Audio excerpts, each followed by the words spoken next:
Dios le bendiga a todos los hermanos en este precioso día.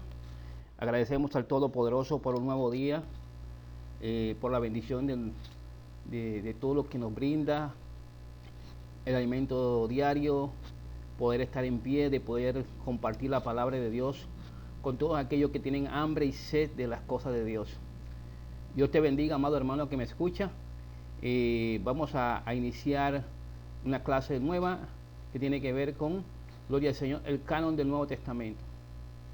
Estamos viendo la grabación del panorama bíblico porque es lo esencial, lo general de la Biblia, para que usted tenga un conocimiento pleno, a fondo, de cómo ha llegado las escrituras a nuestros medios. Y por esto, panorama bíblico es el inicio de todo este programa de escuela bíblica. Gloria al Señor. Y queremos que usted aprenda de las escrituras, aprenda de lo que Dios nos ha dado.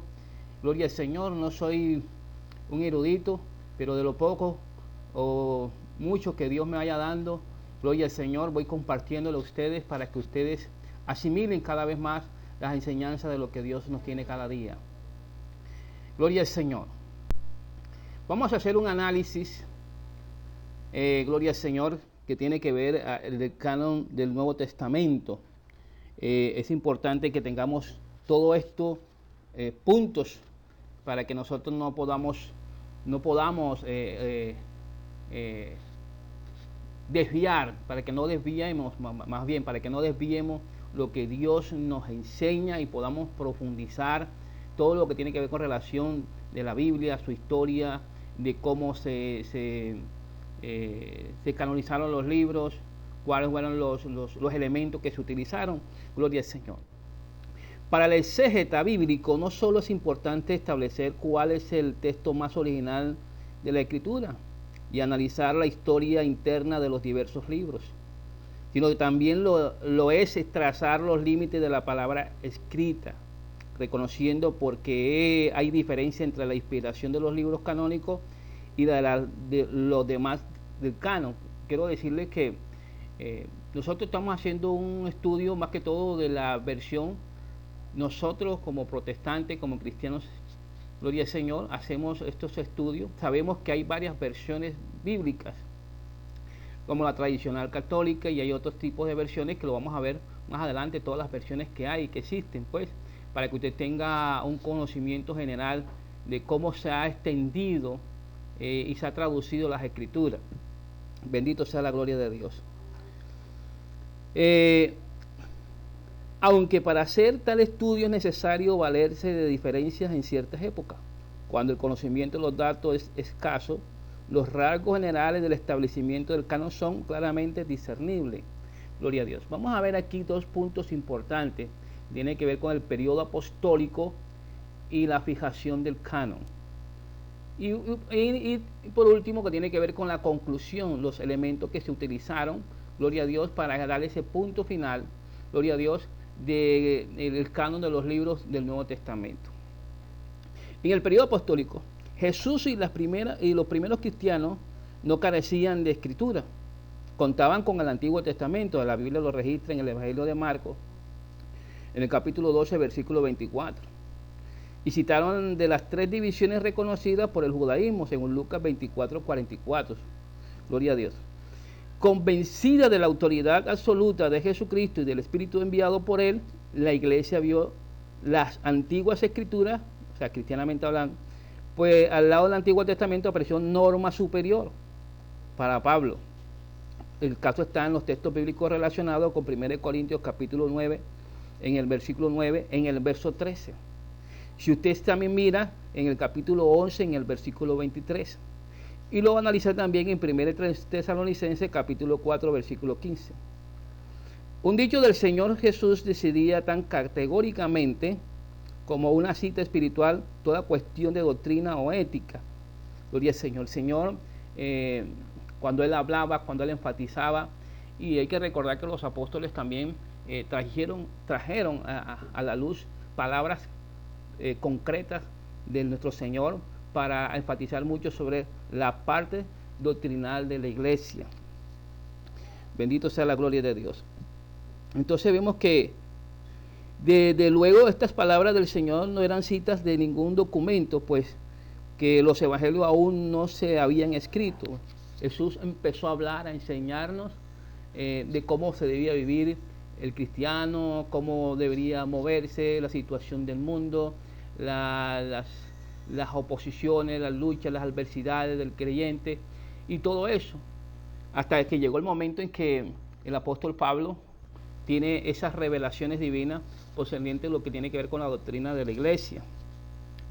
Al mismo tiempo se desarrolló una nueva manifestación de autoridad. El caso de Pablo, al verse obligado a decidir sobre algún asunto, apeló a su calidad de comisionado por Jesucristo, poseedor del Espíritu Santo. El Espíritu Santo estaba en él.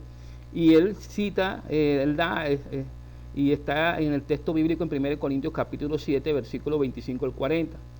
En el libro de Gálatas capítulo 1, en el versículo 1 y el verso 7, ahí habla de esto. En esto no difirió de otros doctores apostólicos, de otros instrumentos de Dios, como el caso de Hebreos capítulo 13 en el versículo 18, o 3 Juan capítulo 5, versículo 10 y el verso 12. Y lo mismo está con el libro de Apocalipsis, en el capítulo 1, en el versículo 1 al 3. Esta autoridad fue viviente, actualizada en la prédica, y no una garantía de estatus canónico para sus escritos. Téngase en cuenta de lo que estamos hablando acerca de Pablo. Pablo esperaba que sus cartas se leyeran en voz alta en las iglesias. El caso ejemplo está en 1 Tesalonicenses capítulo 5, versículo 26. Lo cual no implicaba que estos escritos cristianos, en el caso de Hebreos 11, 32 y 1 Pedro 5, 14, se colocaran al mismo nivel del Antiguo Testamento. Pablo, cuando hablaba, le manifestaba en las cartas a las iglesias, él les hablaba y les enfatizaba. Y hay cierto pasaje de la Biblia donde habla y dice que hablo yo, mas no el Espíritu, no el Señor. Él daba recomendaciones personales, pero no desmerita la autenticidad y la inspiración del Espíritu de Dios en la vida del apóstol Pablo. Gloria al Señor. Entonces, aunque la interpretación de 2 de Pedro, capítulo 3, verso 16, es discutida, o sea, para muchos, el texto no parece enseñar que a las epístolas paulinas se le atribuye igual valor que a la escritura veterotestamentaria. Entonces, quiero que analicemos esto. Dios le revela al apóstol Pablo la doctrina de la iglesia, manifiesta de lo que el Señor le entregó, se lo transmite en carta a las iglesias y empiezan a ver lo que Dios quería para el pueblo. Cuando nosotros estemos a la parte final de este vídeo, usted va a analizar uno de los puntos importantes que para el reconocimiento del canon de los libros o de las cartas del Espíritu de Dios, para establecer que era inspirado por el Espíritu de Dios, tenía que ser a través de un apóstol. Y Pablo dio autoridad, mostró autoridad de parte de Dios para hablar y enseñar a las iglesias de lo que Dios le había comisionado a él. Entonces, hay que analizar otros puntos aquí importantes en los periodos apostólicos. Sabemos que la iglesia tradicional tiene ciertas diferencias con el pensamiento de la iglesia protestante. Hay cosas de análisis, pero que nosotros ahora no vamos a ahondar muchas cosas por causa de que de pronto traería confusión para el nuevo convertido. Gloria al Señor. Ya habíamos dicho que Pablo mostraba a la luz de las escrituras, o sea, de lo que él manifestaba y que quedaron plasmadas en las escrituras, de la autoridad como apóstol para dirigirse a la iglesia. Gloria al Señor. No vamos a hablar acá de puntos de la iglesia tradicional acerca de la influencia de Marción o la influencia de Ireneo a Eusebio. Esos son puntos de análisis tradicionales religiosos, y más adelante, para aquellos que tengan inquietudes, nosotros estaremos hablando de los puntos de vista de estos instrumentos, de estos elementos. Vamos a hablar acerca de la fijación del canon. Con la creciente divulgación de los diferentes escritos y con más tiempo para conocer a fondo su valor relativo, tanto el ala oriental como el occidental de la cristiandad fijaron el canon que conocemos hoy.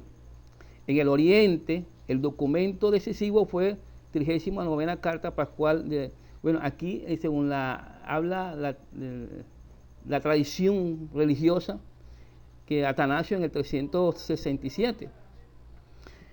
Voy a tocar aquí unos punticos de lo que habla la iglesia tradicional sobre estos puntos. Y después al final, la conclusión, le doy la idea clara de lo que Dios nos indica para enseñarle a estos nuevos convertidos sobre el asunto. Bendito sea el Señor. Alabado sea la gloria de Jesucristo. Bueno, entonces como le decía, no vamos a tocar mucho. Aquí en la carta pascual de Atanasio 367, en el cual fueron delimitados por primera vez nuestros 27 libros como única fuente de instrucción religiosa. En el occidente, el canon fijó decisión conciliar en Cartago en el 397, con una lista idéntica, es decir, hubo una especie de conciliación. Excepcionalmente en las iglesias hubo de habla siriaca, siguieron un proceso más lento para llegar al canon actual. Bendito sea Dios. Ahora quiero que toquemos algo muy importante aquí, que usted tiene que tener en mente, en pensamiento. Vamos aquí como conclusión los criterios de canonicidad, que es lo que más encierra para el nuevo o el que está aprendiendo acerca de esto, para que usted tenga una idea acerca de esos criterios que se utilizaron. Lo que llama la atribución de un apóstol. Para poder reconocer el Nuevo Testamento, primero que todo, el primer criterio tiene que ser la atribución a un apóstol, quiere decir, los apóstoles que estuvieron con Jesús, se reconocieran que él el instrumento, era la autoría de un apóstol, y entonces le llevaba un seguimiento de lo que él enseñaba, de lo que él compartía, si salía fuera de lo que llaman la ortodoxia o las enseñanzas de Jesucristo, porque recuerden que la ortodoxia tiene que ver con las normas que se rigen doctrinal por una iglesia, y toda la enseñanza que Jesús nos compartió, nos habló, el de hablarle a las almas, a las vidas a través de las parábolas, se le llevaba un seguimiento a aquel que escribía. El caso acá, que las 13 cartas del apóstol Pablo, las cartas de Juan, las cartas de Pedro, todo se le llevaba un seguimiento, pero lo primero que tenía que tener en cuenta era la atribución a un apóstol. Bendito sea la gloria de Dios. Entonces, la conclusión es que ciertos documentos solo se representó el reconocimiento eclesiástico de una autoridad ya inherentes a ellos. En este sentido, la iglesia no formó el canon, lo descubrió. Existieron tres criterios de canonicidad. Bendito sea el Señor, lo que habíamos dicho aquí, la atribución de un apóstol. El segundo tiene que ver con el uso eclesiástico, o sea, reconocimiento de una iglesia. Recuerde cuando Pablo enviaba las cartas, cuando Pedro enviaba las cartas, las iglesias tenían que reconocer que eran autoridad de parte de Dios para enseñar y aceptarlo como tal. Entonces, vemos que el uso eclesiástico o reconocimiento por una iglesia o por una mayoría de las iglesias, ese era el segundo punto importante para dar el criterio de canonicidad. El tercero tiene que ver con conformidad con las normas de sana doctrina. Esto es lo que le notificaba cuando estábamos en el canon del Antiguo Testamento, y también que se basó en el Nuevo Testamento, lo que era la ortodoxia. La ortodoxia tiene que ver las reglas, las normas de lineamiento de la sana doctrina. Bendito sea la gloria de Dios. Sobre esta base había incertidumbre al principio respecto de situaciones que se presentaron en la época, de sistemas religiosos, levantamiento de sectas gnósticas, tremendo.